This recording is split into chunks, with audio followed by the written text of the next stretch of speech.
జేకర్ బాబు గారు మీరేమంటారు? ఈరోజు అంటే ఎన్టీఆర్ వర్ధంతిని అది మాకు చెందుతుందంటే మాకు చెందుతుంది అన్నట్టుగా వైసీపీ కూడా రంగంలోకి దిగడాన్ని ఎలా చూడాలి? అంటే కాదు, కొడాలి నాని గారు దిగడాన్ని ఎలా చూడాలి? లక్ష్మి గారు ఇక్కడ ఇది ఎంటైర్ వైఎస్ఆర్సీపీ చేస్తుంది అనేటటువంటిది కూడా ఆ రంగు తీసుకురావడం కూడా కరెక్ట్ కాదు. ఇప్పుడు శ్రీనివాస్ చౌదరి గారు అంటారు ఎన్టీ రామారావు బొమ్మ పెట్టందే నాని గెలవడా అంటే, నాని ఈ రోజు విగ్రహం పెట్టింది కాదు. నాని ఏనాడో ఎన్టీ రామారావు గారి విగ్రహం గుడివాడలో పెట్టాడు. ఎన్టీ రామారావు గారికి శిష్యుడిగా ఉన్నాడు. హరికృష్ణ గారికి అత్యంత ఆప్తుడిగా ఉన్నాడు. హరికృష్ణ గారి కుటుంబానికి అత్యంత ఆప్తుడిగా ఉన్నాడు.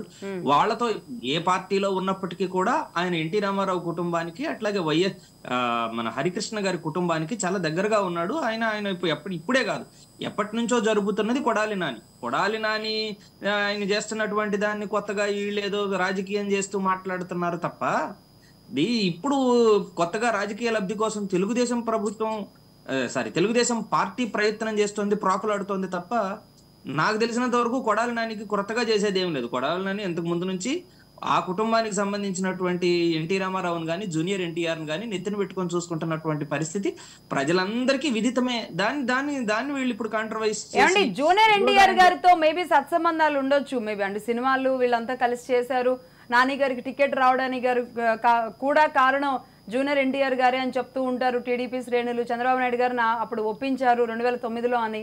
కాబట్టి మేబీ ఆ కుటుంబ ఇది కావచ్చు. కానీ సీనియర్ ఎన్టీ రామారావు గారిని, నందమూరి తారక రామారావు గారి మీద నాకు మాత్రమే ప్రేమ ఉంది అని చూపించడాన్ని ఎలా చూడాలి? ఎందుకంటే ఆయన ప్రాతినిధ్యం వహించిన నియోజకవర్గం నుంచి ఈనాడు కొడాలి నాని గారు చేస్తున్నారు.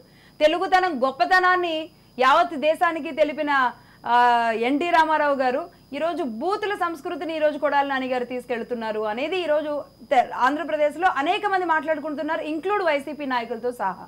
కాదంటారా? ఇప్పుడు నేను అలా మాట్లాడాలి అని అంటే, కొడాలి మీరు ఎవరైనా సరే ఆ విమర్శ చేసే వాళ్ళు ఎవరైనా సరే గుండె మీద చేసుకుంటే మొట్టమొదట బూతులు తిట్టి ఎవరు ఉసిగొల్పేది ఎవరు, రెచ్చగొట్టేది ఎవరు అనేది ఒకసారి ఆలోచించండి.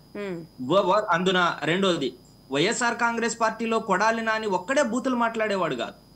ఈ రకరకాల తెలుగుదేశం పార్టీలో అయ్యన్న పాత్రుని తీసుకోండి, రవీంద్రని తీసుకోండి, కొల్లు రవీంద్రని తీసుకోండి, ఇట్లాంటి వాళ్ళు చాలా మంది ఉన్నారు. పట్టాభిని తీసుకోండి, ఎంతో మంది పిచ్చిగా బూతులు అమ్మనా బూతులు మాట్లాడే వాళ్ళు ఉన్నారు. సంస్కృతిని సంస్కారాన్ని పక్కన పెట్టి మాట్లాడేటటువంటి వాళ్ళు ఉన్నారు. ఇలా కొందరు వ్యక్తిగతంగా ఎవరిని మాట్లాడతారు వీళ్ళు? ఎవరినైనా మాట్లాడతారండి.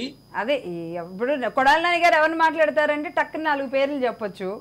కాదండి, కొడాలి నాని గారే కాదు. ఇప్పుడు ఉదాహరణకి అయ్యన్న పాత్రుడు ఉన్నాం, తెలుగుదేశంలో ఉన్నటువంటి చిన్న చోటా మోటా స్థాయి నాయకులైనా సరే మీరు అక్కడ దాకా పోవద్దు. చంద్రబాబు నాయుడుతో సహా, చంద్రబాబు నాయుడు కానీ లోకేష్ కానీ వీళ్ళంతా కూడా ఒక ముఖ్యమంత్రిని పట్టుకొని సైకో పోవాలి, సైకిల్ రావాలి, సైకో అని తిట్టడం కానీ, లేకపోతే జగన్ రెడ్డి అని హెద్దేవన్ గా మాట్లాడడం కానీ, ఇలాంటివి వాడు వీడు అని సంబోధించటం కానీ, ఇప్పుడు చంద్రబాబు నాయుడు గారే ఐఏఎస్ విజయ్ కుమార్ ని వాడెవడు బోస్టన్ రిపోర్ట్ చదవటానికి అని అడిగినటువంటి చరిత్ర కలిగిన వాళ్ళు వీళ్ళంతా. ఇప్పుడు మీరు అన్నట్టు నిజంగా అలాంటి భాష ఎవరు మాట్లాడినా తప్పే. లక్ష్మి గారు ఒక మాట, లోకేష్ అయితే నాకో అనుకుంటూ మాట్లాడినటువంటి రారా నాకో అట్లా మాట్లాడిన సందర్భాలు చాలా ఉన్నాయి. కాబట్టి బూతులు ఒక్క కొడాలి నానికే పరిమితం చేయటం మాత్రం పొరపాటు అంటాను నేను. బూతులు మాట్లాడటంలో కొడాలి నాని తప్పు చేశాడు అని తప్పే అని అంటే, నచ్చగొట్టడమో తప్పే, మాట్లాడటమో తప్పే, రెండూ తప్పే అని మాత్రం నేను చెప్పగలను. ఇకపోతే మీరు ఒక ప్రశ్న అడిగారు.